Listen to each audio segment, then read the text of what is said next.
Məhəbbət, bir də buna bax, Amerikada maşın almaq istəyirəm axı. Bir də bax, qəşəng etibar şirkət tapmışam. Dostlar, siz də Amerikadan avtomobil sifariş etmək istəyirsinizsə, gəlin sizi Amexline ilə tanış edim. Ay, neyini sən şirkət, əmoğluya pul verəcəyik, gedib gətirəcək dənə birinci əldinə narahat olsan. Yox, bir də bax, axırına bax.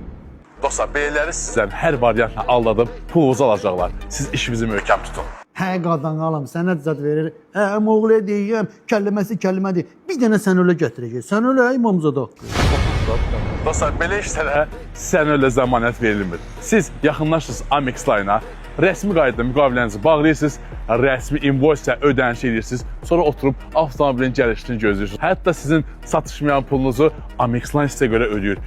Avtomobil gəlincə isə Amexline pulu qaytarırsınız. Hə, mənim gülməyim gəlir belə şey. Ay, pulunu verəysən, əmoğlu gətirəcək, 5-dən düşdən də əlavə verərik, salafonit paketi qəşəng kukla kimi göndərəyələr. Buna bax, buna.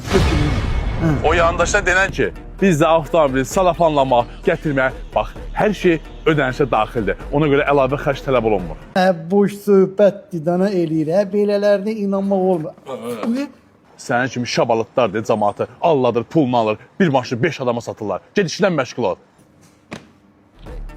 Amexline, avtomobiliniz üçün doğru və güvənli yol.